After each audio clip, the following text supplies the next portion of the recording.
Hey there, brand new third grade teachers. If you are stepping into the classroom this year and wondering how on earth you are going to teach writing, you are in the exact right place. Today's explainer is designed to be your ultimate professional development guide. We're going to unpack a super comprehensive, completely ready-to-use narrative writing unit called the Bee Garden. Think of this time together as having an experienced literacy coach sitting right next to you, handing over the exact tools, mentor texts, and step-by-step strategies you need to build really confident, creative writers. But first, we really have to address the elephant in the room. How do we get third graders to write structured, creative narratives without just copying facts? It's honestly one of the most common challenges you're going to face. You hand them a source text about bees, and instead of a story, they just give you a bulleted list of bee facts. They struggle to generate ideas, they lack structure, or they just wander totally off topic. So we're framing our whole explainer today around finding a truly practical, actionable solution for your kids, no matter where their skills are at right now. Okay, let's dive right in. Here's our quick roadmap for today. We'll start with the narrative writing framework, then look at 3 source use methods. After that, we'll cover tiering for every writer, go from planning to drafting, and finally wrap up with assessing the narrative arc. Let's kick things off with our first topic, the narrative framework for the Bee Garden unit. You know, a really common misconception in third grade is that if a student gets a source text, they absolutely have to write an informative essay. But actually, that's not what we're doing here at all. Narrative source use means using nonfiction sources as a starting point for imagination, not as evidence to quote or cite. We're teaching them that sources act as a creative spark. Because this is narrative writing, we're not asking for direct quotations. The source is simply the foundation, but their imagination, that builds the house. To provide that spark, the Bee Garden unit gives you 3 beautifully targeted source texts. We have Why Gardens Need Bees, which focuses on the facts of pollination. Then there's The Bee with Nowhere to Land, highlighting the very real problem of paved-over neighborhoods. And The Class That Planted a Garden, which shows a great community solution. But here is the absolute best part for you as a busy teacher. Every single source text comes in 2 reading levels, an on-level version for third grade and an intervention version written at a first or second grade reading level. Right out of the gate, you are supporting diverse learners without spending your whole weekend searching for modified texts. Moving right along to our second section, source use methods, and exactly how kids can borrow those ideas. We are going to give students 3 highly specific methods to borrow an idea. First up is the factual anchor. This is where they build a made-up story around a true fact from a source, usually right at the beginning to set the scene. Second is the borrowed problem. Here, they give their character a problem taken directly from a source, which perfectly drives the rising action. And third is the parallel solution, where their character solves a problem the exact same way a source did, shaping the resolution. So instead of just saying, hey, write a story about bees, you're giving them 3 distinct, highly structured paths they can actually follow. Check out how brilliantly the factual anchor method looks in practice. This is straight from one of our mentor texts. Notice how the writer establishes the character, Mateo, and then just seamlessly drops in the fact from that first source text. Bees carry pollen from flower to flower, and without that pollen, blueberry plants cannot grow fruit. It immediately grounds the story in reality right near the beginning, giving Mateo a great springboard for the rest of his narrative. Now let's look at the borrowed problem method.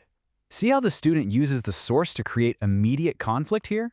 The character spots a struggling bee and recognizes the issue. The bee was stuck in a world with no food, just like the bee he had read about, the one with nowhere to land.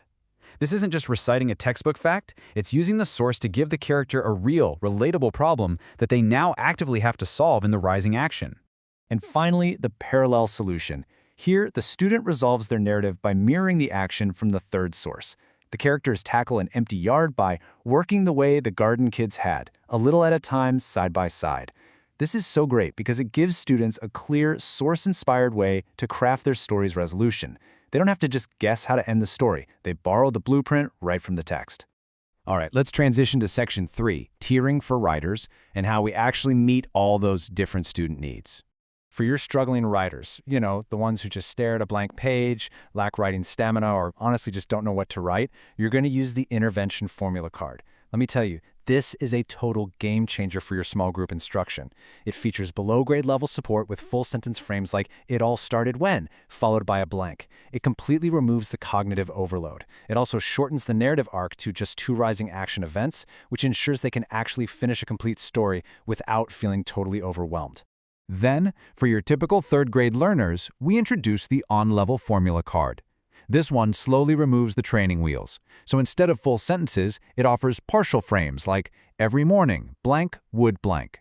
It expects a standard 3 rising action events to build up to the climax, and it starts introducing craft boosters like dialogue and sensory details.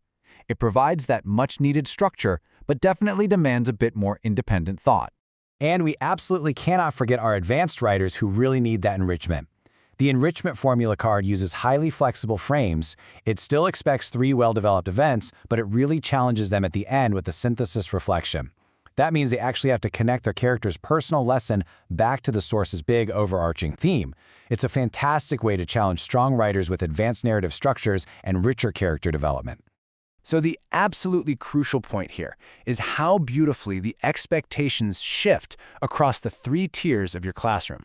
Think about it. Everyone is writing about the bee garden. Everyone is learning the narrative arc. But the support level and the depth of the reflection are perfectly dialed in for your intervention, on-level, and enrichment students. No one is left behind, and no one is bored. Now for Section 4, Planning to Drafting. Let's talk about building daily workflow routines. To really build that writing stamina, we establish a highly structured 4-step daily workflow. Step 1, students read the tiered source texts matched to their level. Step 2, they actively choose one of the 3 source use methods we talked about on their graphic organizer. Step 3, they map out their narrative arc events. And Step 4, they draft section by section using the provided template. This kind of predictable daily routine is exactly what young writers need to feel secure and confident during writing workshop. Let's look a little closer at Step 3. Before they even write a single paragraph, the graphic organizer forces students to logically map out the beginning, middle, and end. They explicitly plan the orientation, the rising action events, the climax, the falling action, the resolution, and that final reflection.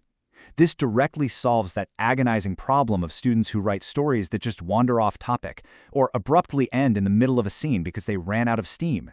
And when they finally move to the drafting template in Step 4, we provide instructional language right on the page. Look at these orientation stems. So if a student raises their hand and says, "I just don't know how to start," you can point right to the template and say, "Hey, try starting with, every morning my character would," or "It was a quiet Saturday when."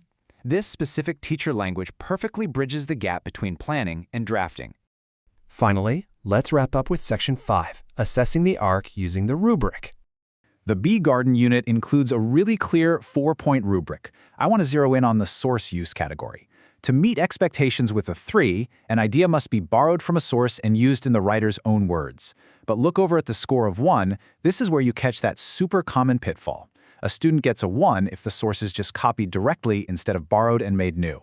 Having this rubric gives you precise, objective language for your writing conferences, which lets you give incredibly actionable feedback. We also use the rubric to assess development and craft. We're actively looking for specific craft boosters that elevate a typical narrative into an enriched, really descriptive story. Are they using dialogue? Are they showing emotions instead of just telling us the character is sad? Are they weaving in sensory details of the garden or playing with figurative language? These are the exact skills you can effectively model using the provided mentor texts during your whole group mini-lessons. Let's bring this all together. The absolute biggest takeaway for you as a new teacher is this: providing structure actually frees students to be creative.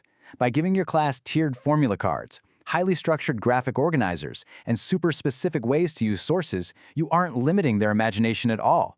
You're giving them the scaffolding they desperately need so that their mental energy can go toward what really matters: crafting wonderful characters and writing beautiful sentences. So there you have it. You are now equipped with the tools, the texts, and the strategies to teach third-grade narrative writing like an absolute pro. The only question left is, what will your students build once they are given the right foundation? I seriously cannot wait for you to find out. Thanks so much for joining me on this explainer, and have an amazing time teaching the Bee Garden unit this year.